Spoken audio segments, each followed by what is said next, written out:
So it went for weeks and months, until the extraordinary became commonplace. Dealing with the cold in my life became the new routine. Intense is real, but routine. I kept my sanity and wits by not thinking too deeply about what I was seeing and doing. It got lonesome sometimes, out in the Badlands. Music and weekly messages from the missus kept me company. I was making great dough, getting choice contracts, and that was the point after all. I made friends with the crew. They're a right good sort, those guys. Even LaRoche, for all his bluster, had his moments. For better or worse, I became Braddock's go-to guy. It had its benefits, but sometimes being the one to get the call meant you ended up in some damn strange situations.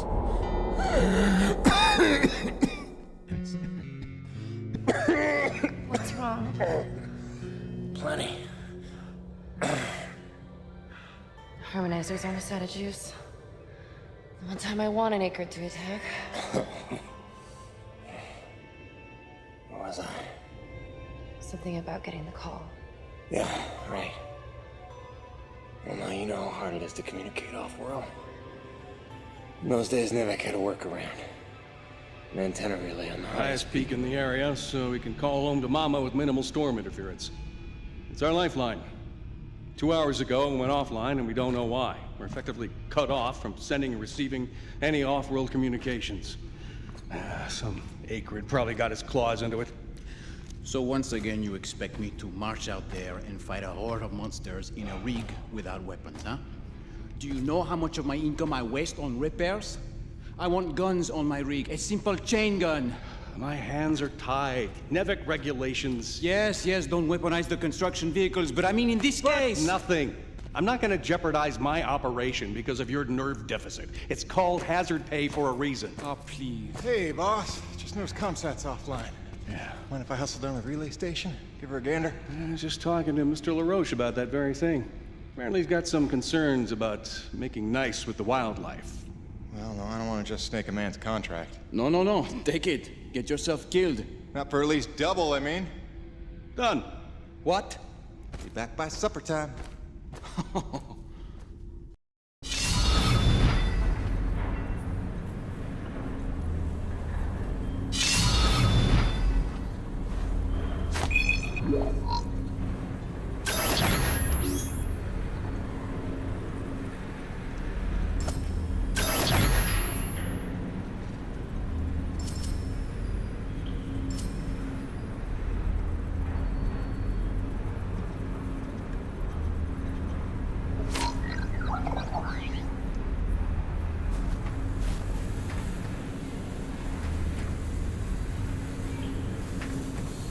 No time to lose, Jim.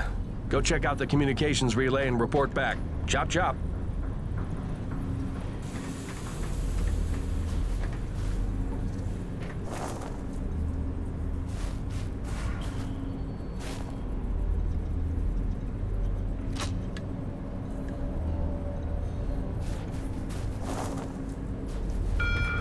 Quartermaster Bowers would like to inform the crew that new stock from the latest supply drop is now available. Mr. Peyton, this is Dr. Kovac. Can you read me? Loud and clear, Doc. And I told you can call me Jim. As you like, Mr. Jim. I was hoping you could pay me a visit in my lab as your circumstances and logistics allow. Oh, and I believe I'm to mention that remuneration is involved. So you have a job for me? I believe I made that abundantly clear. Oh, abundantly. I'll drop by soon, Doc.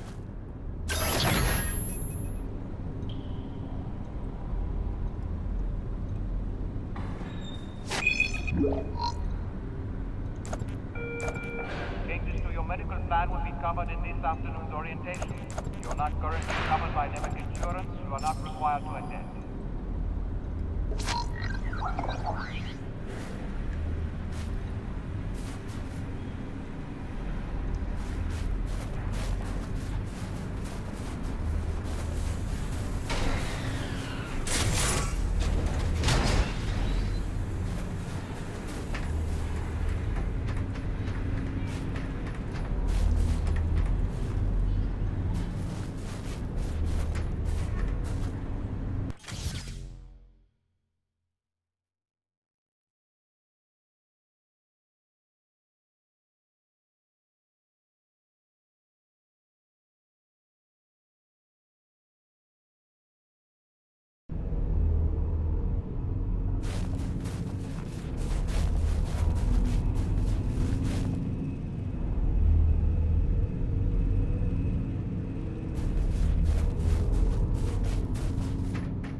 Welcome back.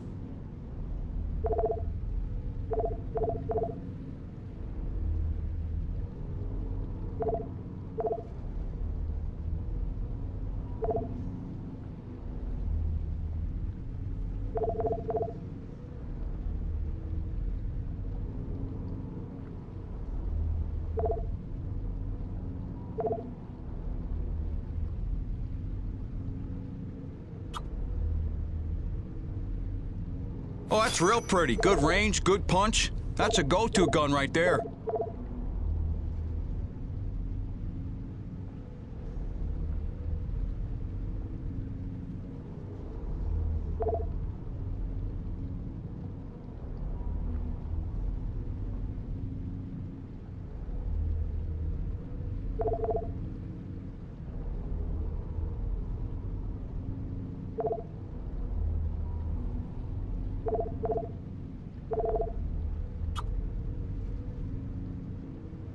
Good. That upgrade's a must in my book. The less you gotta reload, the better, eh? Gil got you rummaging around for scrap, huh? See yous around.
Cool. What do we get to do today?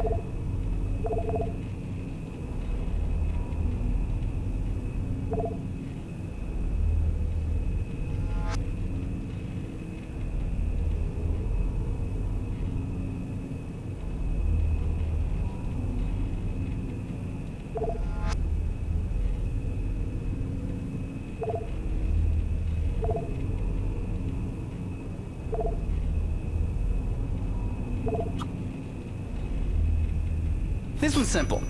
We take some raw metal, we reinforce the hull. Doodles.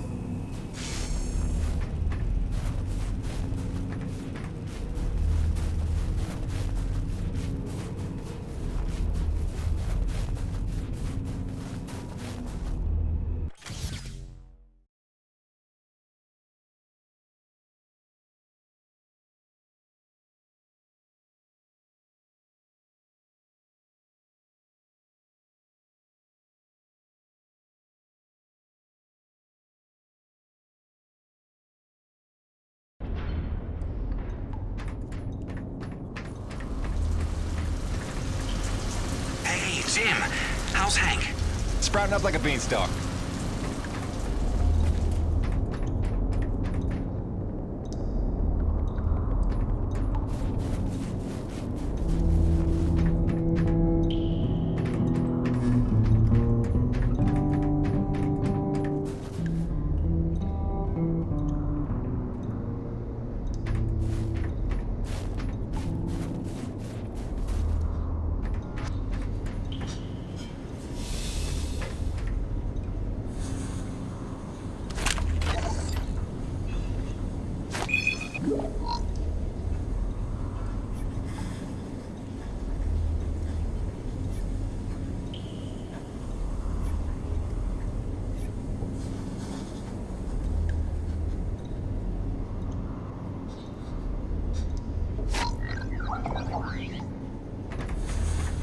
Any idea how hard it is to keep a hot meal hot around here?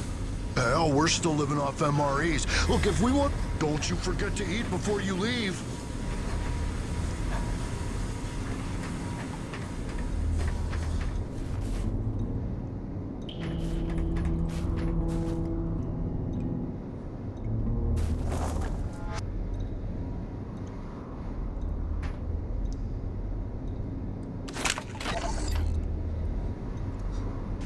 After months of rolling blackouts to fight record strains on the power grid, the president is attempting to tackle the national energy crisis head-on. This morning, he unveiled a new energy bill promoting energy-efficient homes and alternative energy production. Critics complain the bill is flimsy and does nothing to address the soaring energy prices across the globe.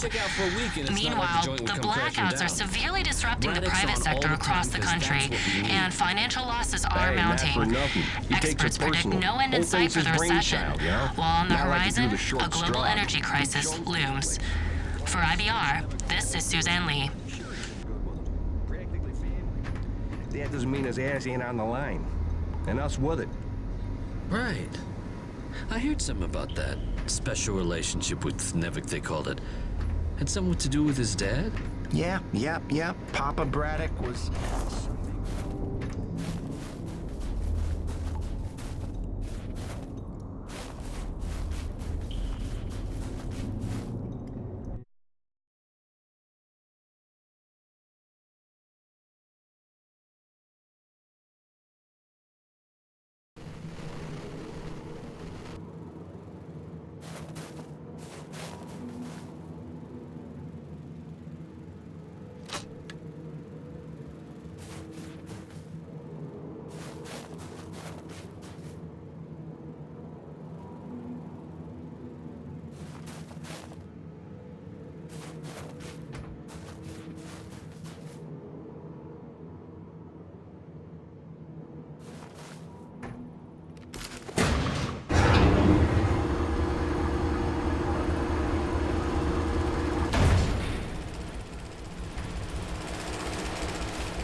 Stand by.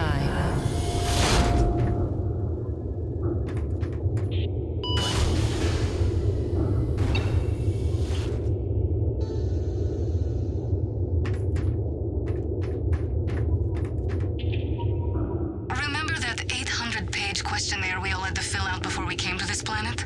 How the hell did Kovac pass the personality screening? He must have cheated, right? I mean, have you spoken to the man? Every time I look at that enormous head of his, I imagine a little alien inside operating at controls. Or maybe a super intelligent lab rat.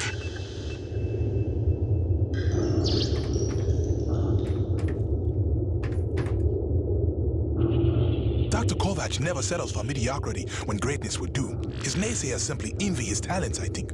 Like Dr. Roman. She could achieve as much as Dr. Kovac if only she wants so. What is the word I'm looking for? Ethical. Can you imagine?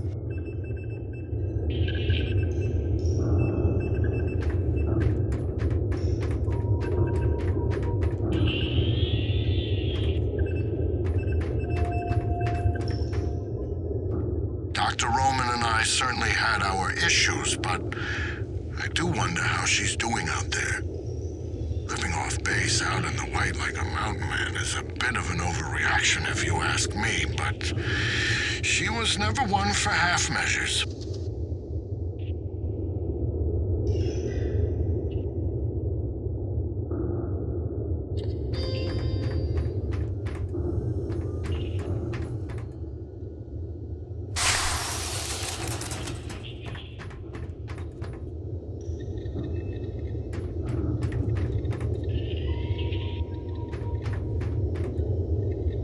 Exposure to the extreme cold reduces blood flow and constricts your blood vessels, reducing your circulatory system's overall volume and increasing your blood pressure. This causes your body to reduce fluid volume by getting rid of the excess water. So in other words... When you get cold, you want to pee. Well, all right. Thanks for that. No problem.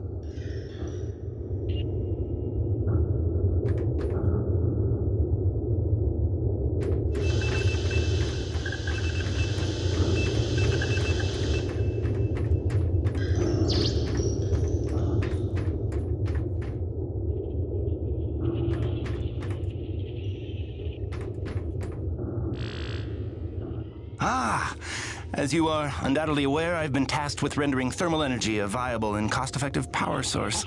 Unfortunately, the T-energy from subterranean sources, while plentiful enough to run the colonist installation, has a purity level entirely too weak for the audacious experiments we seek to conduct. So the stuff we drill out of the ground, not pure enough for science. If paraphrasing me is critical to your comprehension, then yes. Now listen, the Akrid. There are wild variances in their impurity index. Some are promisingly pure, potentially pure enough for our purposes. I need a survey of local Akrid, samples of their T-energy in the hopes that we can find one with a pure enough composition. So you want me to kill Akrid, basically? Yes. I'm hoping to take advantage of your noteworthy efficiency as a killing machine. So, let us begin with the Sepia, those wretched things that so bedeviled our arrival. If you could kill 20 or so and collect their T-energy samples, I should be able to extrapolate a purity index through vertical analysis of the... Kill 20 Akrid, bring you the spill. That's the gig? All over it. Thanks, Doc. Let me update your map with the best place to look for them based on recent sightings and migration patterns. And if you'd kindly hold still, I'd like to equip a sniffer attachment to your suit's tank. It'll automatically gather samples of T-energy particulates in the air after you've made a kill, so you can just focus on the killing.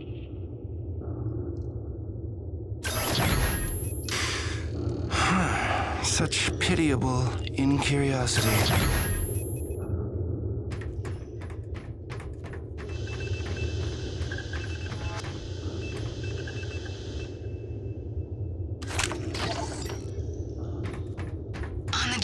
Level, the Akrid are remarkably unstable. I can't find a record of a species on any documented world that has such a high rate of mutation. I'm sure the radioactivity level of their blood is no coincidence. Theoretically, if forced by circumstances to adapt for survival, it would only take a couple of generations for an Akrid to evolve into a distinctly different form.